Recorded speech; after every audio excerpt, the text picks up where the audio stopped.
আমার বিয়ের 1 বছর পর আমার ননদ আমাকে ডেকে নিয়ে বলল, ভাবি তুমি যদি কিছু মনে না করো তোমাকে আমি একটা কথা বলতে চাই। আমি বললাম কি ব্যাপার বলো, কোনো সমস্যা নাই। সে তখন বলে এই কথা শুনলে তুমি অনেক কষ্ট পাবে। আমি তখন বললাম কষ্ট পেলে আমি পাবো, তুমি বলো।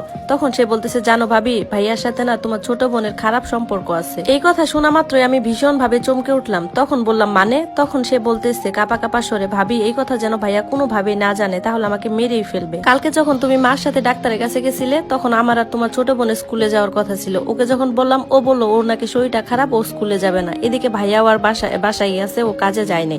তো আমি যাওয়ার পরে রাস্তায় তখন মনে হলো যে বাসায় আমার হোমওয়ার্কের খাতাটা রেখে গেছি।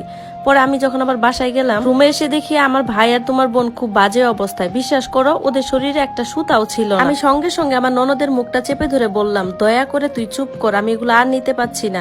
তখন আমার ননদ খুব ঘাবড়ে গেল। তখন সে আমার হাতটা ধরে বলল, ভাবি আল্লাহর দোহাই লাগে, আমি যে তোমাকে এগুলা বলেছি এগুলা ভাইয়া আর আমার মা যেন কোনোভাবেই না জানে।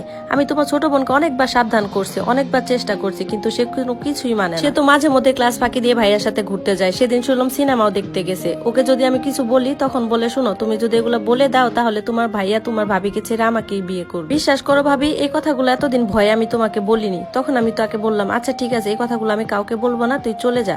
কিন্তু কথাগুলো কেন জানি আমার বিশ্বাস হচ্ছিল না, কারণ আমার ননদ আমার বোনের সাথে পড়াশোনাতে এত বেশি পারতো না। আমার বোনের রেজাল্ট আমার ননদের থেকে অনেক ভালো, আর ও তো এরকম মেয়েও না। আর ও যদি এসবই করতো তাহলে তো রেজাল্ট গোল্লাই যাওয়ার কথা ছিল। আমার বারবার কেন জানি মনে হচ্ছে আমার ননদ কোনো একটা জিদ মেটাতে চাচ্ছে আমার বোনের উপর, কিন্তু সেটা কি? আমার বোনকে আমি ভালো করেই চিনি, আর ও তো জানে বাবা মা মারা যাওয়ার পর আমি ছাড়া ওর কোনো আশ্রয় নেই। আর ও তো নিশ্চয়ই চাইবে না ওর শেষ আশ্রয়টুকু নষ্ট করতে। আমি আমার বোনকে এই ব্যাপারটা জিজ্ঞাসা করতে চেয়েও আর জিজ্ঞাসা করলাম না, কারণ মিথ্যা একটা ব্যাপার নিয়ে অযথা ঘরে অশান্তি করতে চাই না। তাছাড়া আমি আমার স্বামীকেও খুব ভালো করেই চিনি। পৃথিবী উল্টে গেলেও সে কোনোভাবে এইসব কাজকর্ম করতে পারে না। আমরা 4 বছর ভালোবেসে বিয়ে করেছি। এসব নিয়ে যদি সংসারে ঝামেলা থাকে তাহলে আমিই বা কোথায় যাব, কে আছে আমার? তাই আমি বিষয়টা মাটি চাপা দিয়ে দিলাম। এর 1 সপ্তাহ পর আমি আমার শাশুড়িকে নিয়ে হসপিটালে যাচ্ছিলাম আমার চেকআপের জন্য। তখন আমার প্রেগনেন্সি 7 মাস চলে।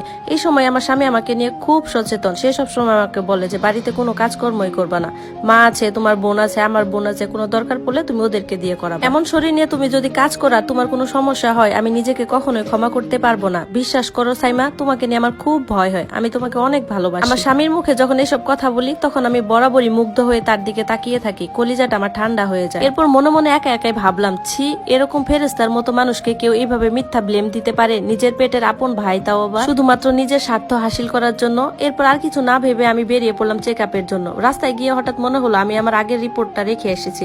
তখন মাকে বললাম, মা আপনি গেটে দাঁড়ান, আমি গিয়ে রিপোর্টটা নিয়ে আসি। ভেতরে ঢুকে আমি সোজা চলে গেলাম আমার রুমের দিকে। রুমে গিয়ে যা দেখলাম সেটা দেখার জন্য আমি মোটেই প্রস্তুত ছিলাম না। যা দেখলাম এটা আমি দুঃস্বপ্নও ভাবতে পারিনি যে আমার জীবনে এরকম কিছু দেখতে হবে। তবে তাহলে আমার ননদের কথা সত্যি হলো? হে আল্লাহ, এ কি দেখছি আমি? আমাকে দেখে তারা দুজনে দুদিকে সরে গেল। এসব দেখে আমার মাথা ঘুরাচ্ছে, বমি বমি পাচ্ছে। আমি তো দুঃস্বপ্নও বিশ্বাস করি নাই যে এগুলো হবে। আমার শাশুড়ি যদি জানতে পারে তার ছেলে আর আমার বোন তারই ঘরে এরকম নির্লজ্জ আর বেহাইপনা করতেছে, তাহলে তো আমার বোনকে বাড়ি থেকে বের করে দিবে, আর আমাকেও যে রাখবে সেটার কোনো নিশ্চয়তা নেই। তখন আমার বোন কোথায় গিয়ে আশ্রয় নিবে? বুকের উপর পাথর চাপা দিয়ে আমি চোখের পানি মুছতে মুছতে কাগজগুলো নিয়ে ডাক্তারের কাছে চলে গেলাম। ডাক্তার আমাকে চেক আপ করে বললেন, আপনি মেয়ে সন্তানের মা হবেন। এই কথা শুনে আমার শাশুড়ি খুশি আত্মহারা হয়ে তার গলার চেনটা আমার হাতে ধরিয়ে দিলেন। চেনটা দেখা মাত্রই আমার চোখ দিয়ে টপ টপ করে পানি পড়তে লাগলো। না, এটা কোনো আনন্দের কান্না নয়, এই কান্না বুকে প্রচন্ড কষ্ট আর চাপা দুশ্চিন্তার কান্না। সন্তান যখন ভূমিষ্ঠ হয়ে পৃথিবীতে জানতে পারবে তার বাবা এরকম দুশ্চরিত্র আর নোংরা, তখন সে ব্যাপারটা কিভাবে নিবে, আর আমি বা এই লোকটার সাথে কিভাবে সারাটা জীবন পার করব? আমি যেন আর নিজের মধ্যে নেই, আমার শরীরে সমস্ত শক্তি হারিয়ে গেছে। আমার শাশুড়ি মা এরকম দেখে আমাকে বলতেছে, কি গো বৌমা, মেয়ে সন্তান হবে বলে তুমি খুশি না? তখন আমি কান্না মাখা কণ্ঠে বললাম, মা আমি অনেক খুশি, সত্যি আমি অনেক খুশি। এরপর আমরা দুজন বাসায় চলে আসলাম। এসে দেখে আমার বোন বিছানায় শুয়ে আছে আর আমার ননদ টেবিলে পড়তেছে। তারপর আমি ওর সাথে কোনো কথাই বলিনি, আমি আমার কাজে লেগে গেলাম। সন্ধ্যার সময় আমার ননদ আমাকে ডেকে বলতেছে, ভাবি তুমি কি তোমার বোনকে কিছু বলছো? আমি বললাম, না কিছু তো বলিনি। ননদ তখন বলল, তুমি যদি কিছু নাই বলো তাহলে তোমার বোন আমাকে এতগুলো কথা শোনালো কেন? সে বললো সে নাকি সবাইকে মজা দেখিয়ে ছাড়বে। আমি যখন বাসায় ফিরলাম দেখি ও একাই শুয়ে আছে। আমি তখন বললাম, কি হয়েছে তোমার, মন খারাপ কেন? সে বলতেছে, আমার রোগ হয়েছে, রোগ মানুষ জ্বালানোর রোগ। রাতের বেলা আমার স্বামী বাসায় ফিরলো হাতে 1 প্যাকেট মিষ্টি নিয়ে। সেই মিষ্টি সে সবাইকে খাইয়ে দিচ্ছে। এরপর যখন আমার কাছে আসলো মিষ্টি খাইয়ে দেওয়ার জন্য, আমি তাকে বললাম, খবরদার তুমি একদম আমার কাছে আসবে না। সে হাসার ভান করে আমাকে বলল, ওমা মেয়ে হবে বলে তুমি খুশি না? আমি কিছু বলার আগে সে চিৎকার করে তার মাকে ডাকতে লাগলো, মা মা এদিকে আসো। তার ডাকাডাকি শুনে বাড়ির সবাই হাজির। শাশুড়ি মাকে দেখে সে আমার মুখে মিষ্টি তুলে দিল।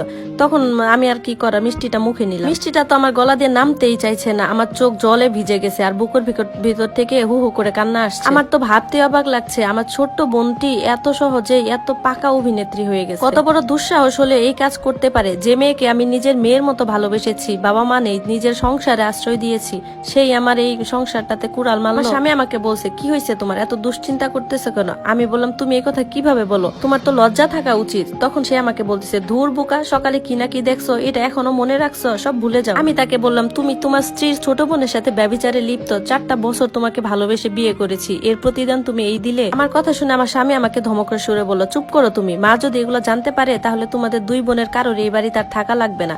ওর কথা শুনে আমার আরো বেশি কান্না পেয়ে গেল। সে আমার মুখটা চেপে ধরে বলল, সব সময় চুপ থাকো, আর এখন থেকে আমি যা বলবো সেটা না শুনলে বুঝতেই তো পারতেছো কি হবে। আমি না আসলে ভীষণ খারাপ একটা ছেলে, লজ্জা শরম কিচ্ছু আমার নেই, আমার তো এইসব ব্যাপার কেউ জানলে কিচ্ছু হবে না, অথচ তোমাদের 2 বোনের কি হবে তুমি জানো? সে আমাকে বলতেছে, এখন চুপচাপ ঘুমিয়ে যা। তখন আমি তার মুখে একদলা থুথু ছিটিয়ে বললাম, জানোয়ারের বাচ্চা, তোর মতো মানুষ যেন দুনিয়াতে 2টা না। তখন সে রেগে গিয়ে তার 2 হাত দিয়ে আমার গলা টিপে ধরলো আর আমাকে বলতে লাগলো, হারামজাদি, আজকে তোকে আমি মেরেই ফেলবো, জানোয়ার, ফকিন্নির বাচ্চা। স্বামীকে যদি সম্মান করতে না পারিস তাহলে বেঁচে থেকে আর কি করবি? হ্যাঁ, একটু আগেও ভেবেছিলাম যে আমি মরে যাব, কিন্তু এখন তবে কেন বাঁচার জন্য আমার মন কাঁদছে। আমি কি আদৌ আজকে ওর হাত থেকে বাঁচতে পারবো? এই গল্পের বাকি অংশটি যদি শুনতে চান তাহলে কমেন্ট বক্সে লিংক দেওয়া আছে।